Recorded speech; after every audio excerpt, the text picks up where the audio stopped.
Hi, welcome to Happier Ladies. We're sisters who discuss all things related to work, family, and personal growth. We draw inspiration from everywhere, especially from you, our listeners, to keep moving forward with joy and laughter and the big adventure that is life. 1 week at a time. I'm Azizi Williams. I live and work in the LA area. I'm a mom of 2 adult children, and I'm an education professional in the independent school world. I'm here with my sister, Malika Amandi. That's me. I'm a SoCal native living in Western Massachusetts, a mom of 2 littles, and I work in higher ed. In this episode, we'll recap our favorite moments from the Happier with Gretchen Rubin podcast and Happier in Hollywood, hosted by Liz Craft and Sarah Fain. And then we discuss a strategy for clarifying what you care about. But first, Malika, I participated in a ceremony that I had never participated in before. Tell me more. Just when you think you've seen every kind of ceremony there ever could be. This was a white coat ceremony, and this ceremony is like a reverse graduation for people in the medical profession. It was fascinating. So my daughter Ilea has started vet school, and it's 4 years. It's a big deal. It's a lot of work. And when you start a medical program, I guess, I don't know if it's all of them or if it's just doctors, because she'll be a doctor at the end of this endeavor, you get a white coat, like the doctor's coat. It's like you're in an auditorium and all the students are sitting together in the front. All of the teachers and professors are there. Like the dean gets up and says things. And then, when it's their turn, they walk across the stage as if they're going to get a diploma, but instead they get a coat. And their professors put the coat on them. So they had to practice that kind of move. Wow. And then they walk off the stage and they say an oath about, responsibility and taking things seriously, respecting the animals and the customers and all of that. And then they're officially students. Wow. That's so interesting. I've heard of a white coat ceremony, but I didn't quite realize that it was at the very beginning. I think it was after her orientation, before classes started. I feel moved hearing that because it's like, what are all the reasons we have ceremonies, right? And commencement, we're pretty familiar with marking what you've accomplished and all that. But to do it at the outset, I feel like it puts them in this protective bubble or invocation of you are going to be a doctor now. It's ushering them in and embracing them. And that's really cool. It was very moving. And there was a moment where all of the teachers and professors recited the oath first, and then the students did. So it was very much like, now you're a part of us. And it made me think about, it made me think about our time at our high school at Westridge. You remember on the first day, they had a special ceremony, the first day of classes. I don't think we spent enough time celebrating the beginnings of things, know? I think there's room to really make a tradition out of beginning something. That's what it made me think about, but it was really lovely. Yay, white coat. Yay, she's got a white coat. So is it just the one for all 4 years? Right, exactly. That's what I was wondering. So that one, it was it's a special one, and she only wears it for special occasions. Okay. But she has another one that she has to wear. So now that she's 2 weeks in, she's got different kinds of scrubs that she wears for different things. And then when she's working in the vet office that they have there, she has to wear different things, and she has to wear a white coat. At the white coat ceremony, she also had her stethoscope. Okay. So these are tools of the profession. And so you already start to engage with them. It's very cool. Yeah, I guess they better start now, because when will that moment be? Right? If you're in the vet school, get to it. Yeah. They throw them right in. So she's working. She's in clinicals. She's handling animals. She had to get a rabies shot. Yeah. That was a whole ordeal. She Wow. said all of the doctors, who she engaged with around getting the shot were like, "Are you okay? Did something happen? Who bit you?" And she's like, no, it's preventative. I'm fine. That was funny.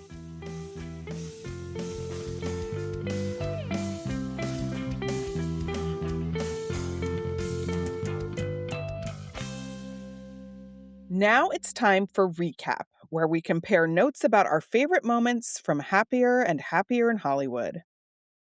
On a recent episode of Happier, Gretchen introduced a new framework around the empty nest open door concept, looking at different ways that people identify. So she is asking people to consider, are you a relaxer, a rekindler, or a reinventor? So when you find yourself in this situation, relaxers kind of relax, max and relaxin'. It sounded like a version of retirement. Basically, you're like, Mm, done with this responsibility. I'm just gonna enjoy my life and turn that up.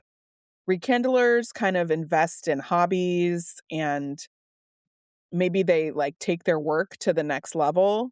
hmm, They kind of go into interests that they've already had and just amp them up. And then reinventors just like clean slate. I'm going to start a new career or move to a new city, like do something totally different. So Azizi, you're kind of an empty nester. I Gray think I'm officially area. an empty nester. I think if they come back later, it's you're still an empty Okay. nester, right? So which type do you identify with?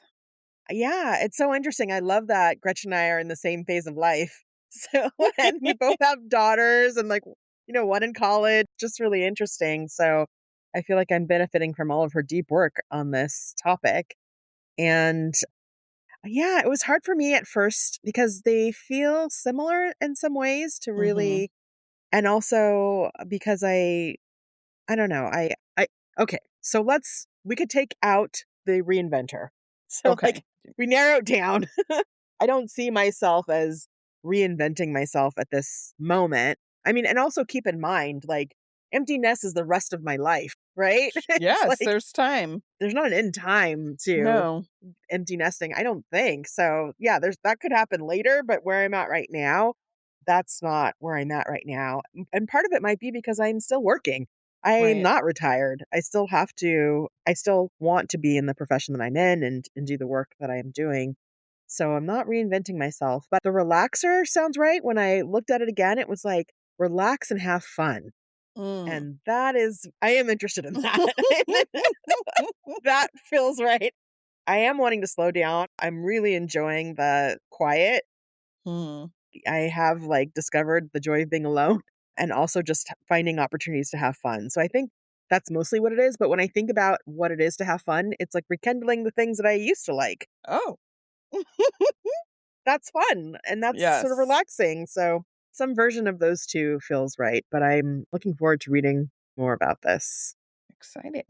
Yes, and you can imagine where you might be, Malika. This like we're doing all this research for you. Yes, So by the time I you get to this know. phase, it's gonna all make sense. It's funny because sometimes I do, like, fantasize about this time, Yes. and then I feel bad, like, Don't feel I bad. need to enjoy the present, and also it's quite a ways away, Yeah. I better just focus on now. Well, yes.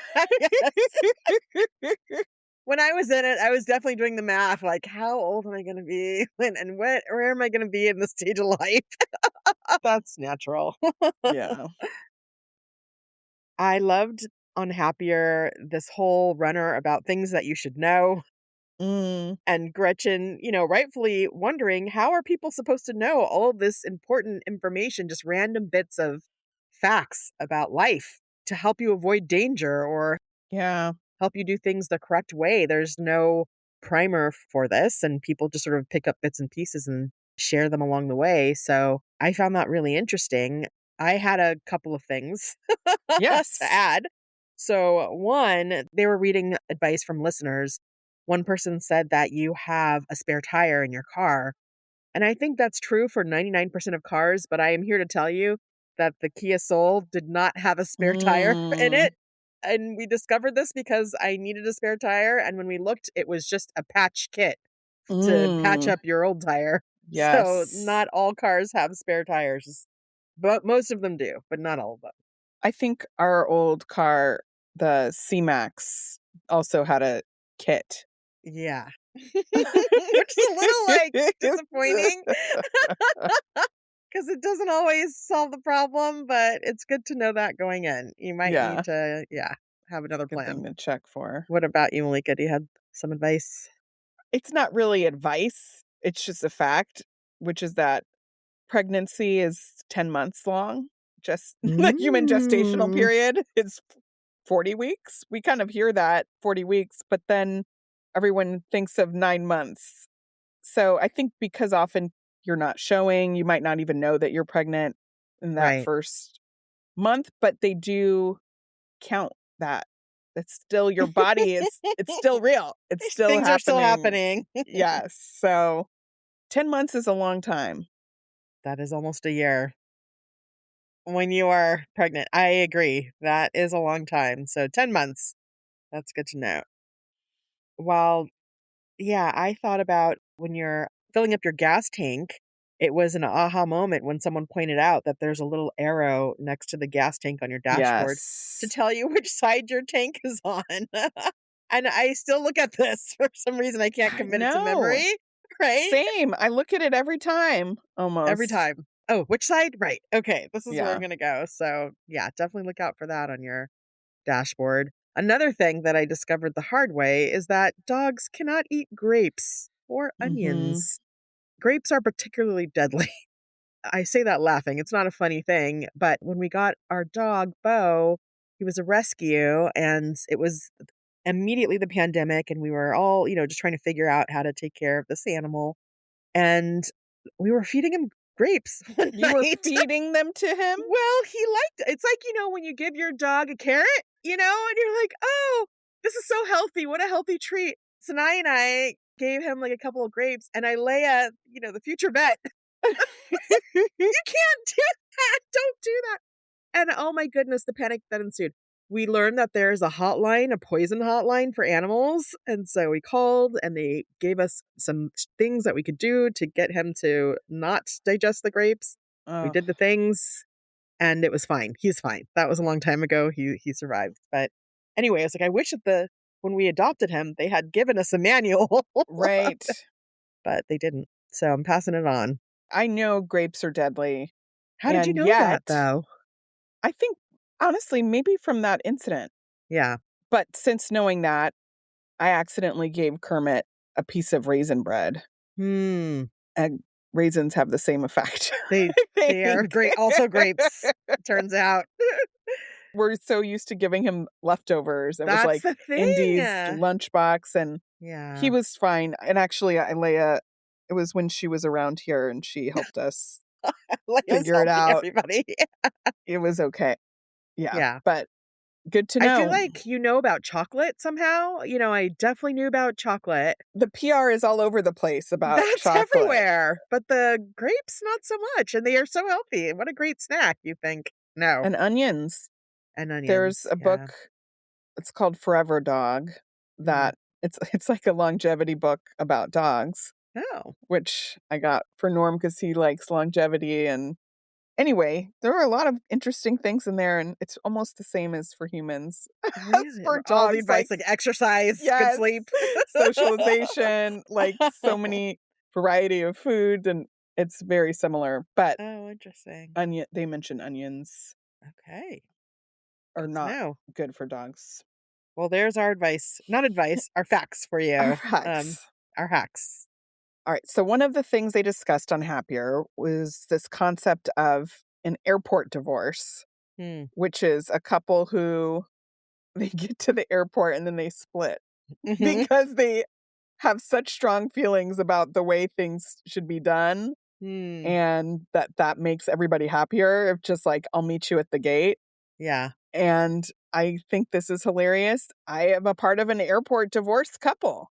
Are you? I don't know, with kids, not so much. Yeah, you need all hands We on kinda deck. stick together, That's a good but idea. before the children, well, for a long time, Norm had pre-check and I didn't. And he would use it? Yeah, he would use it. We So would funny. get to the airport and then I would go in the wait in the long line, and I think maybe the first couple times he waited with me, and then Well, you know how to get there. That's so funny. 'Cause it made me think of one of my old roommates. Her and her partner, they actually don't even leave for the airport together because they were having so much conflict about how much time they needed to get to the airport, and Mm, he wanted to leave later and she wanted to leave earlier. So they just they're like, "I'll see you at the airport. I'll see you at the gate, and I'm leaving now." And he's like, "Great, I'm gonna leave in 45 minutes." The And, right like, time to leave. they were living in the Bay Area, like, they were taking public transportation, so it wasn't like they were both taking cars or Right. that it was such an additional expense, but it was like, once they decided that, it was like they were so much happier traveling. That's so funny. Yeah. I'm all about that. I mean, in general, I think that people should get what they need, and there we don't need to Yes. pretend that everyone needs the same thing. And Right. sometimes it just doesn't matter. Like this is not that important that you need to stick together.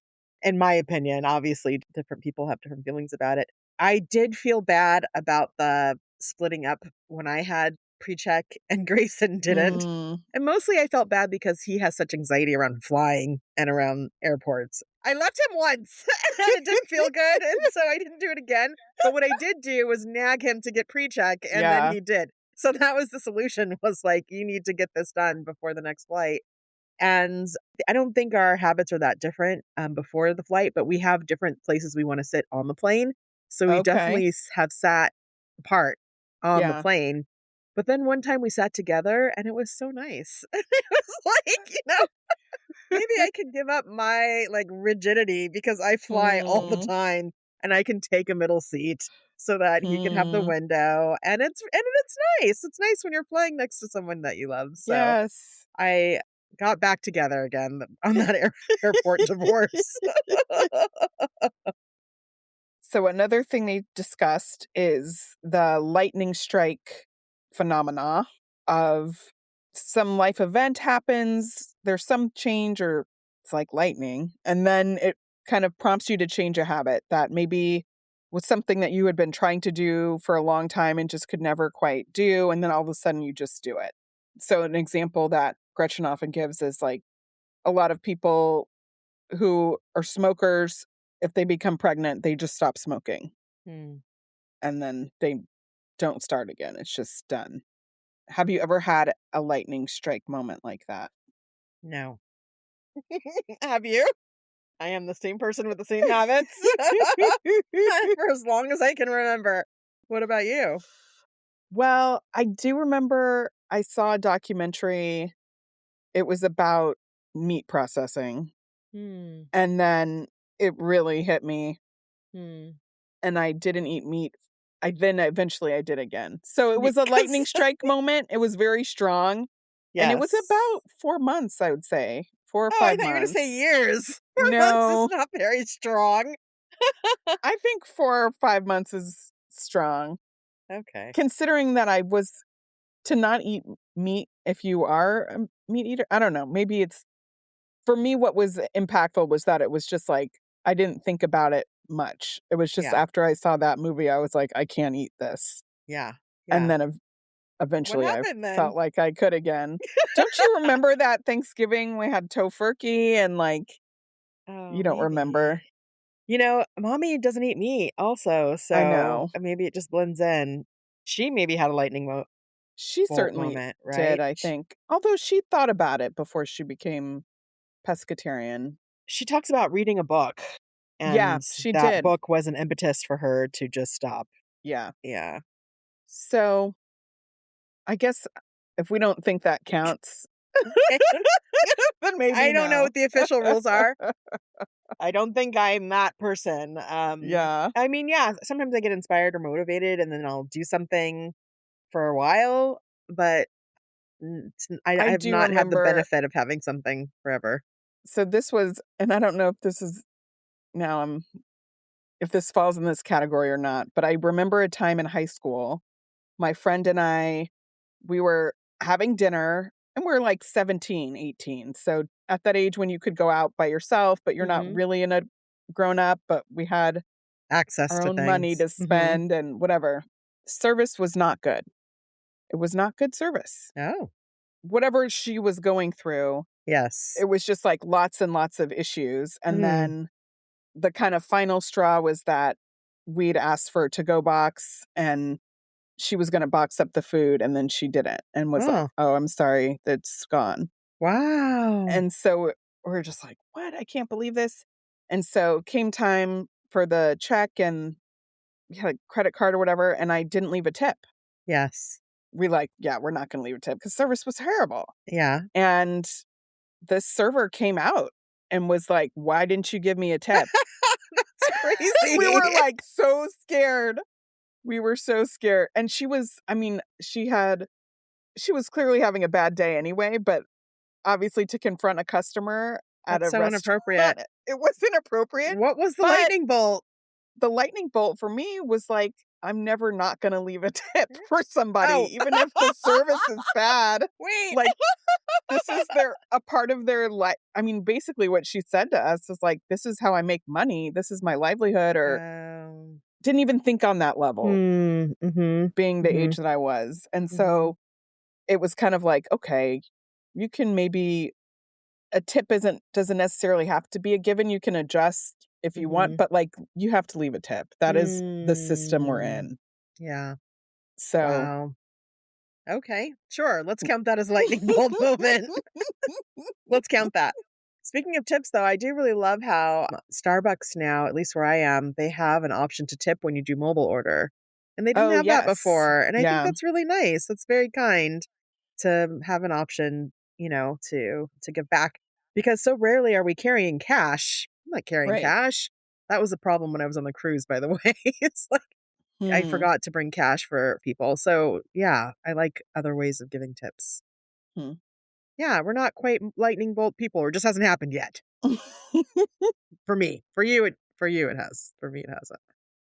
Malika, do you have so on Happier in Hollywood, they talked about how nice it is to have a repertoire. Sarah was talking about how she has a couple of go-to dishes that she cooks, like meals that are Hmm. really yummy, that are not hard to make, that are just in rotation for dinner, and it's nice to just have something to fall back on.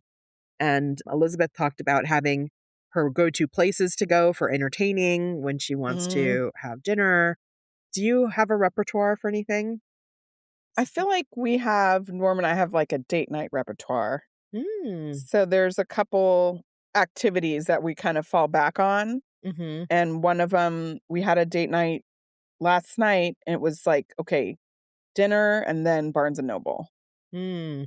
And that's just so it's like good, it's solid, we have time to connect, and then we go to Barnes and Noble, we do our own thing, we journal or Yes. whatever. You have a It's Barnes& and like Noble divorce? it checks all the boxes. Often sit at the same table, but Okay. sometimes I browse, but it's like Yeah. it's not a movie, or Mhm. it's a different type of activity, I guess, but it feels like it's an easy thing to fall back on, and we know that it'll feel good, Very like cozy. connecting and then recharge. I think I did this date with you guys while I was out there. Did We you? definitely went to dinner and then Barnes& and Noble, and I loved it. There's, like, a minimum amount of time for the babysitter to be there to make it worth her while, but, like, it's a little bit too long for just dinner, Yeah. but so Yeah, it feels like dinner and an activity. That's nice. what about you? I think we have fallen into, in the best possible way, repertoire for anyway for Thursday and Friday. So Grayson cooks dinner and Right? he goes hard and he tries new things, but by Thursday he's done. And so I'm like, you know what? I got it. I'm gonna order the Dots meal, which I've talked about before. So there's this great cafe that's not far from us, and they cater dinners that you just pick up. And it's like dinner for Okay. four. It's a vegetable, a main, and a dessert. And you pick it up, and it's like happens the time to pick it up is when Grayson is off of work. You could order it the morning of. So that's Dot's meal is our Thursday. Friday, we've been hitting the same sushi spot, Hmm, which is nice because sometimes I have therapy or I'm coming back. It's like around the time where I'm getting off of work around 6 o'clock in Old Town. So it's kind of a nice, it feels like you're really okay. going out. It's a small sushi Yeah, spot. So that's our Friday night. So we have those too in our great. repertoire. And then for entertaining, we're near this amazing grocery store called Vallarta. Vallarta is like Mexican Whole Foods. It has like juice bar, it has the best produce, and their ready-made tacos, beans, right? Like Hmm, just amazing. So you can go and get a tray of tacos. You could feed 50 people and it will cost wow. you like $70. It's just like so Wow. affordable and it's right down the street. So we have done lots of taco parties and that's nice to have that repertoire. And I would say for dessert, Little Flower. I always go to Little Flower Hmm, for dessert and pastries. That's on the way. So we do have some little places here and there. nice. Yeah. There's oftentimes I'll bring something to a potluck and be like, "This should be in my repertoire. This is it. This is," Yeah. but then I haven't written it down and then I don't do it again. Okay. I remember Is it like something you've made? something I've made, usually it's something that I find at the Yeah. store or Yeah. something, like, I'm trying to think, one school potluck I just got fresh loaves. I think it was from the grocery store, Okay. from the co-op, but Yeah. I, like, sliced it and Yeah. put it into a basket with a Okay. nice napkin, and everybody was like, "Oh my Did gosh, you bring the whoa, butter? this is." I brought butter, Yes. I like so it looked this. very, like, Yes. artisanal, and it was very easy. I didn't make bread, I bought bread. And that's fine. Nobody cares. Right, but I'm just saying, it Yeah. had a wow factor. Yes. I haven't written that. I need a list for this somewhere so that I can Yes. reference it because I just kind of forgot about it. Well, I'll tell you, as an educator, like as the head of school that goes to every single school potluck, every class's potluck, parents and their thing because it Yeah. comes every time, every year. And I look forward to it. Like there's a family or there's a couple of families that always go to Porto's and like the Oh, yeah. meatballs or the The potato balls with the meat. potato. Oh, I look Yeah. forward to that. I know it's a potluck. It's going to be there. It's going to be a good night. No shame in having your thing and sticking with it. People start to look forward to it. Well, let's take a break. And when we come back, we'll talk about a clarifying question.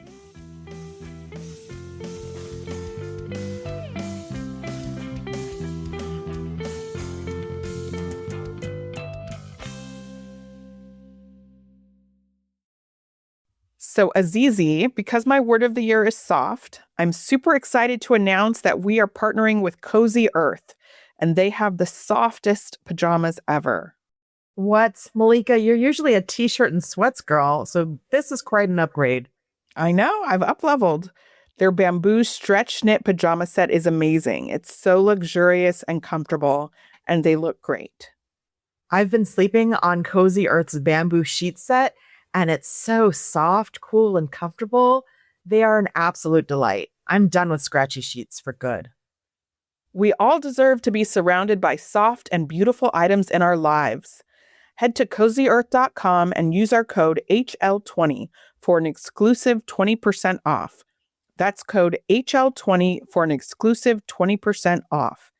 And if you see a post-purchase survey, mention that you heard about Cozy Earth on the Happier Ladies podcast.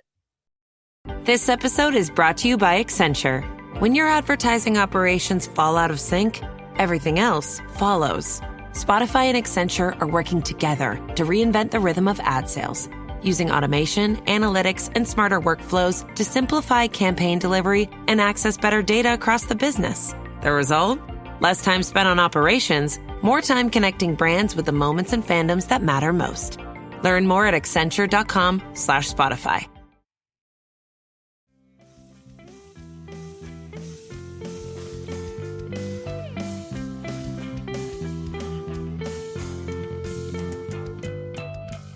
And we're back with Take a Breath, where we share something that's feeding our soul. Malika, what are we going to get into today? So I have been thinking about this concept around your favorite problems. What are your favorite problems or favorite questions? So this comes from Tiago Forte, who's an author and thought leader around building a second brain. This idea of like, where do you put all of your thoughts and how do you have things accessible? So he kind of posits that everybody should have this list of questions or problems that they're working on. Hmm. And that is a powerful filter. If you know these are I think he suggests like 12 questions or problems that you have Mm-hmm. at any time, that is how you decide what information you want to save when things come across your path, when links come in, when Hmm. whatever ideas, if it's not a part of your 12, you can let it go by. Yes. So I like that as just a filter, but I think it's also just interesting to articulate. Hmm. So I was wondering, what is one personal question and one professional question that you Hmm. feel like comes up again and again that you're kind of always solving for? This is also, I think, a good tool in coaching and for especially like career coaching, thinking about there's lots of different job titles and industries, but are there specific problems that you feel like you're always solving for?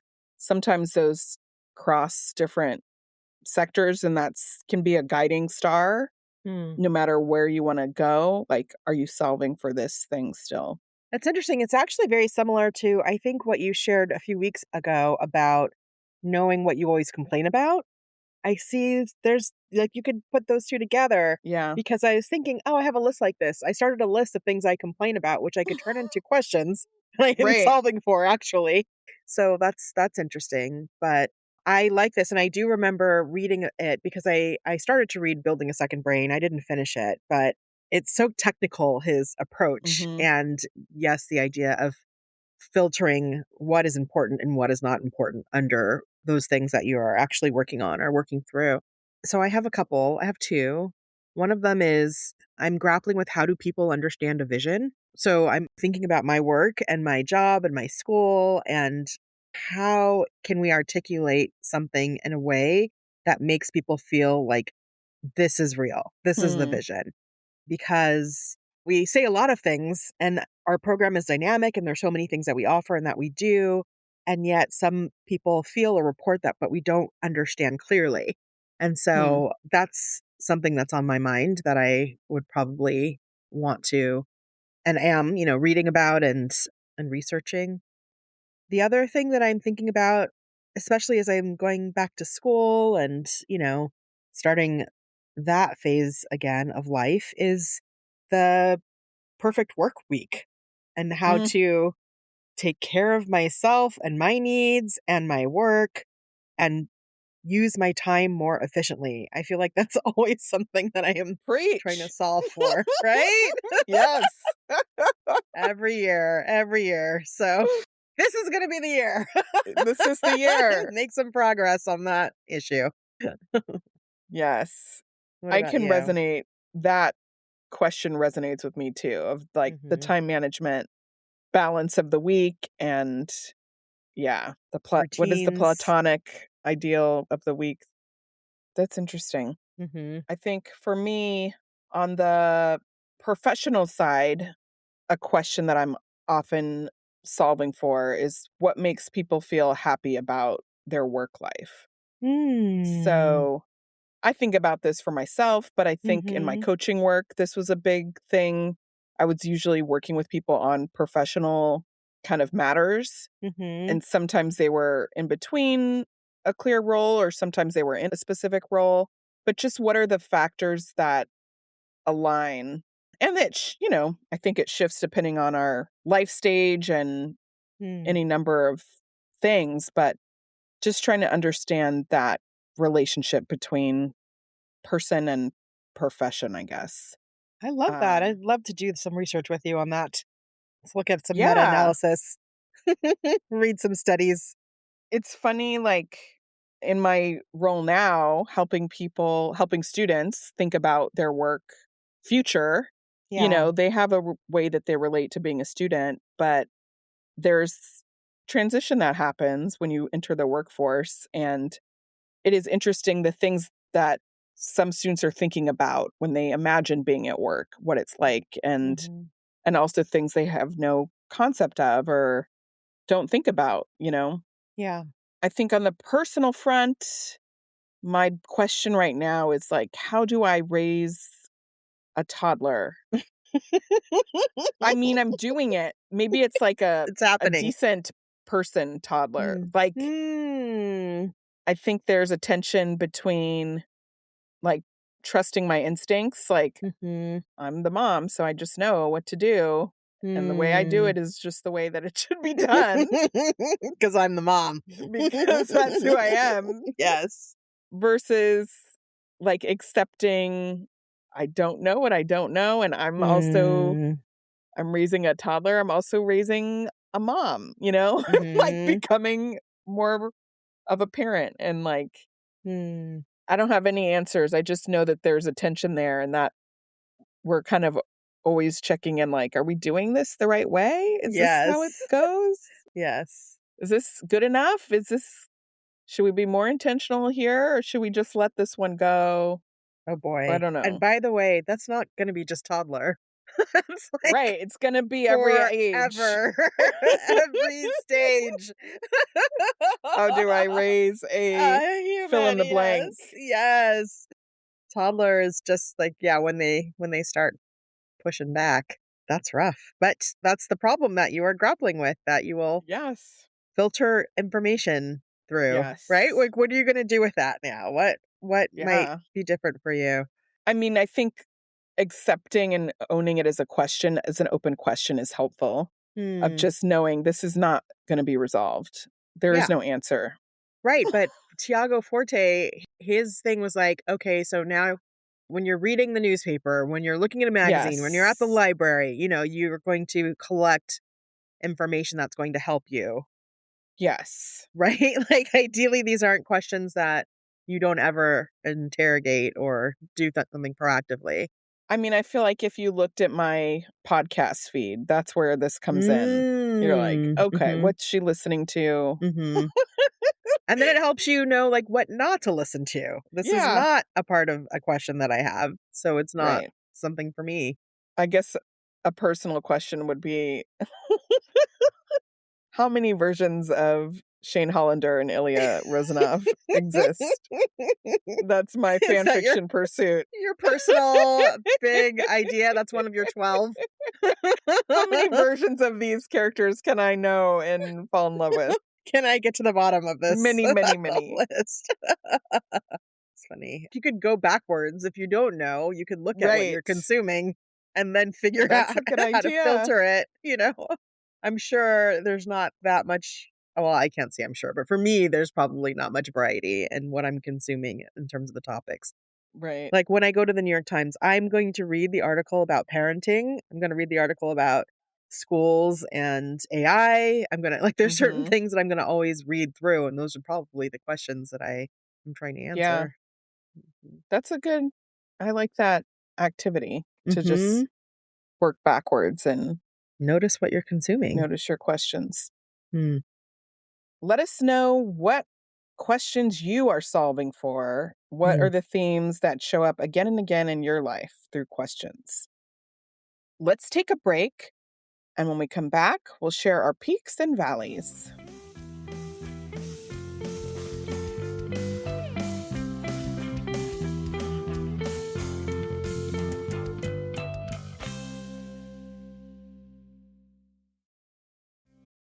This episode is brought to you by Accenture.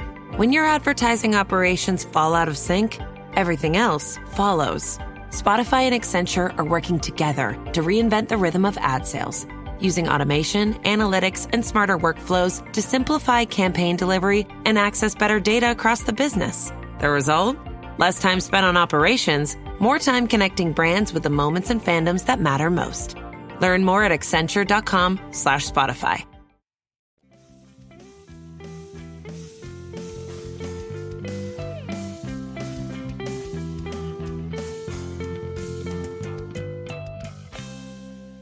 We're back with peaks and valleys because in life, there are always peaks and there are always valleys. This is an odd episode, so Malika is up with a peak. All right. So, my good friend Sabina visited recently. She was doing a play in Vermont and it's just a couple hours away. So, we're like, we have to figure out how are we going to see each other. Hmm. And she's one of my really good friends from grad school. She married Norm and I. She was Mm-hmm. our officiant. And we noticed, like, wow, we've actually, since I moved from LA to Massachusetts, we've managed to spend quality time together every year. Oh. So she came with us to Italy. I visited her in New Mexico. We went to Montreal together. So anyway, we haven't planned like we're going to do a trip every year, but we're just kind of looking back at this pattern. Hmm. And this time she was like, let's make a pact. We're going to make a pact. Let's do it every year. We're going to do it. I like And that. we were just like both so fired up about it. I mean, there are certain friendships, and there's a handful of people who, if I spend a full day with them, I feel so energized and so excited Mm. about life. And we just, they're good friends. And I think we're in a life stage where circumstances cause people to live in different places. You diverge. And what I'm realizing is if you see somebody once a year, every year, that's a great friendship. Yeah. if it's That's a whole relationship. quality time, versus I think especially if the friendship started in a situation where you were seeing somebody every day, it can feel like, oh, I only see that person once a year now. We're not in touch. But if you can spend quality time with somebody once a year for 30 more years or 40 more years, that's a long relationship. And we stay in touch through polos also. I think that's a part of it. We're in communication. But anyway, it was a peak to kind of say that. We'll see how it goes.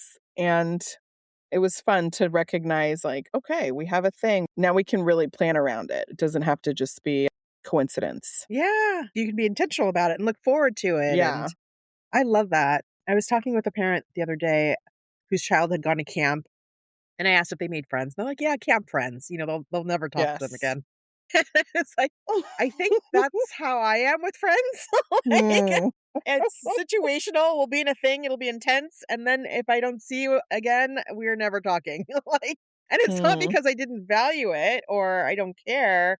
It's just then I'm on to the next thing. Like, it's whoever's in front of me. I don't know. There's just something really special about putting in the effort beyond, it could have just been graduate school or just while you were Right. down the street from each other. So that's really nice. Happy for you. What's Vermont like? Is it like Massachusetts? Never been to Vermont. I don't want Vermonters to come after me if I say it is similar to Massachusetts. It's its own state. I haven't spent a good amount of time there. I've mostly driven through. Yeah. Geographically, it's very similar, I'll say. Okay, because it's we're like all in right New next England. door. Right. There's also New maple England syrup. shares like ecosystem. Yes. Azizi, what's your valley? Well, I'm feeling better now, but I had bronchitis, which I'd never had before, and it is awful. It wasn't fun, and I had all kinds of medications they gave me, steroids, inhalers, antibiotics. The antibiotics just wrecked my whole system. Oh Ugh. no. So it like created new problems. I wasn't allergic to them, but it gets rid of all of your good bacteria also. And it was just, that was not fun. So while I am grateful for medication, I'm so happy that we live where we do and when we do and that we have access. But also, yeah, things can then linger beyond the initial illness. So you feeling better now? yeah, I'm feeling better now. I still have a cough. It's frustrating, but that's normal. So just going to roll with it. Well, that brings us to the end. Azizi, let's leave on a happier thought. What are you going to try this week?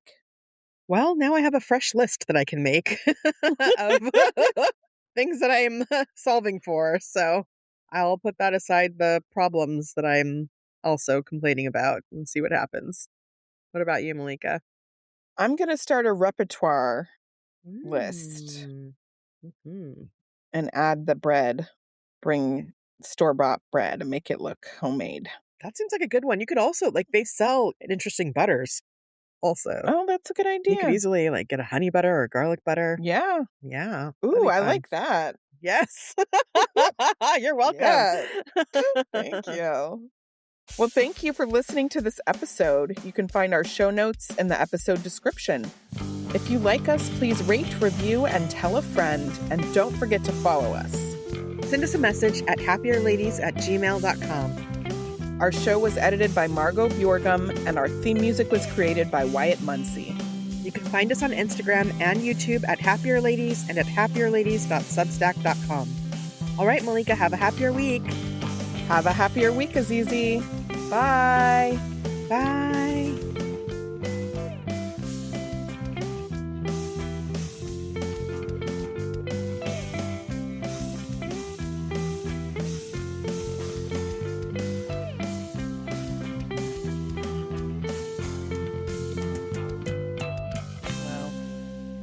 musical interlude. Oh, we don't have any of that. Goodness gracious. What are we even doing here? We looked at it. We're like, looks good. Go. We go through the motions. All right. I'll do this second one if you want to do the first one. Okay. Oh, the second one is there. Why isn't the first one there? This podcast is part of the Sound Advice FM network. Sound Advice FM, women's voices amplified.